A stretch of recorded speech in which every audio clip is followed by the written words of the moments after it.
Think of the worst thing that you have ever experienced. Imagine all the hurt, the turmoil, the suffering that such a thing caused. Now imagine that there was a way you could make it all just go away. Imagine there was a way you could just forget. Eternal Sunshine of the Spotless Mind takes that fantasy and examines what it would be like in reality through the eyes of Joel Barish. But more than an examination of what it would be like if we could just forget our pain, the film examines whether or not we should forget our pain. This is not a novel question. Far from it.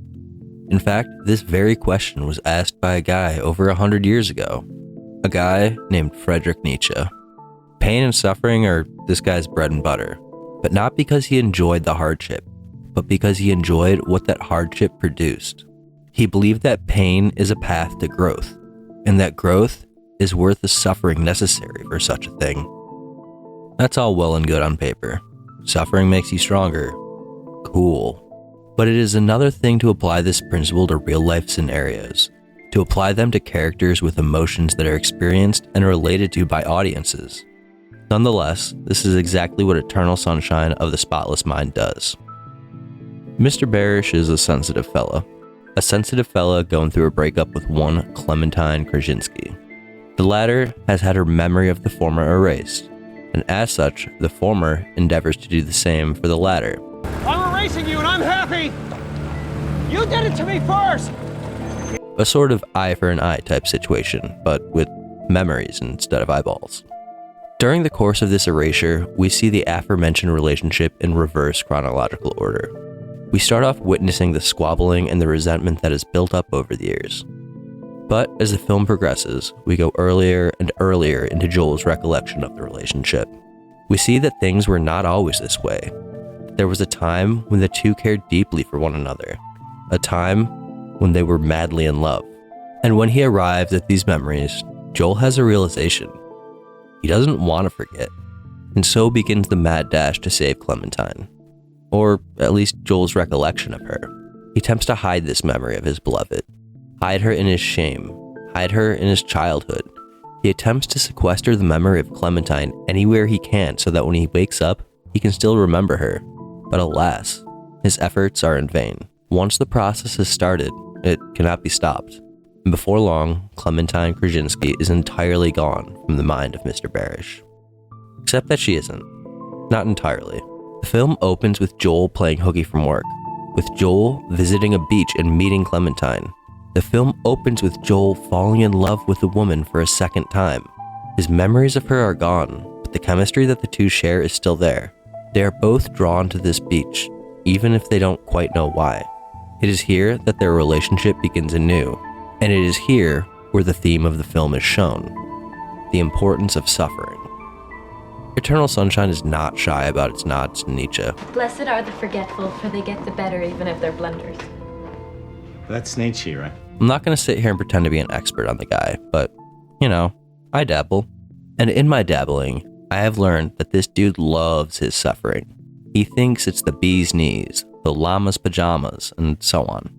At first, this might sound like a strange concept. If you've suffered in your life, then you know that suffering kinda sucks. 0 out of 10 would not recommend. How could anyone possibly think that suffering is a good thing? Nietzsche's thoughts on the matter are as such. Every good thing that has ever occurred has been the result of someone suffering. There is no progress without pain. As such, we should relish in suffering, not because it's fun or enjoyable, but because we will be better off in the end for having suffered and survived. We should welcome suffering, because it gives us the opportunity to grow. It gives us the chance to learn from our mistakes and do better the next time around. That which does not kill us makes us stronger is not about resilience. It's not a statement telling us to weather the storm, but rather, it's telling us to revel in it, to not just take what life throws at us, but to embrace it. Nietzsche believed in a concept called eternal recurrence. Using this paradigm, Nietzsche advocated for living one's life in such a way that, if given the opportunity, one would live it again. This is meant to instill in us a sense of love of fate, or amor fati, a state in which one relishes in whatever life throws at us, good and bad. Let's look at how this plays out in Eternal Sunshine. The subplot of Mary's Favo and Dr. Howard shows us what happens when we are robbed of our opportunity to suffer. At some point in the past, Mary and the doctor had had a romantic tryst. A bad idea considering the doctor is married and has kids. Ostensibly, the affair was found out and Mary suffered as a result. But instead of being allowed to learn from this experience, instead of allowing it to mold her future actions, the woman had her memory wiped. She had her suffering deleted. And the result? She went right back to the thing that got her in trouble in the first place. Because of course she did. Why wouldn't she? Her attraction to the married man was still there, but absent is the experience that so acutely taught her why smooching him is a bad idea. The woman was robbed of her opportunity to suffer, and as such, she was robbed of her opportunity to grow. What's more is that, despite her best efforts, she is once again suffering, but this time more substantially. The pain of the affair is at parity with the pain of stagnation, and the two compound to form something that is so much worse than simply the sum of their parts. Now, let's look at how Nietzsche applies to the primary protagonists, Joel and Clementine. On a surface level, the story of these two is the same as the story of Mary's Favo. They were robbed of their suffering, so they wound up right back where they started, a relationship doomed to fail. But where these two storylines differ is here. Mary's story started and stopped at her suffering, but Joel and Clementine's story goes past it. These two moved past the suffering that was their tumultuous relationship and moved forward, acutely aware of what went wrong. Thanks to Mary's Favo and her eventual growth, each of these people has a tape cataloging what went wrong in the relationship. I can't see anything that I don't like about you. But you Right will. now, I can't. But you will. You know, you will think of things, and I'll get bored with you and feel trapped because that's what happens with me. They know where the suffering lies and know how to do better on this next go-around. If we dissect the Nietzsche quote, "What doesn't kill us makes us stronger," we can extrapolate that there is no purpose in suffering unless we are suffering for something worthy. In the case of Nietzsche, the thing that is suffering for is life. Life is worth living, therefore we suffer to improve it. In the case of Eternal Sunshine, the thing that is worth suffering for is love. Despite how things turned out, it's clear in the film that Joel and Clementine love one another deeply. Even with their brains as smooth as ice, the two still returned to the place where the relationship started. Something drew each of them to the beach where they first met.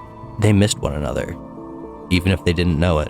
At the end of the film, even though the two know what has happened in the past, even though the two know that resuming their relationship will likely bring them pain, they decide to rekindle their romance nonetheless. Okay. They decide that the love they shared is worth the pain it caused, and the pain it's likely to cause again. Because even though the two were aware of what went wrong last time, they are not aware of what will go wrong this time. But they don't care. Something worth doing is something worth suffering to do, and these two have decided that love is a cause worthy of pain. In this universe, in this scenario, eternal recurrence is a literal reality. Joel and Clementine are getting a chance to relive their relationship once again. They have embraced fate and all that comes with it.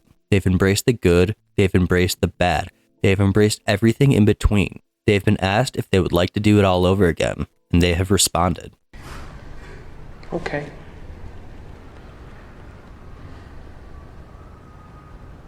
Okay. In our lives, most of us shy away from pain. After all, pain hurts. Being hurt is unpleasant. 0 out of 10 would not recommend. But Nietzsche makes the case that we should take the exact opposite approach. We should seek out suffering because through it, we will become stronger, and Eternal Sunshine of the Spotless Mind echoes that sentiment through the lens of a failed relationship. We don't know what will come as a result of Joel and Clem's second shot at love. We don't know if they will use the tapes mailed to them to avoid the pitfalls of their pre-mind wipe existence.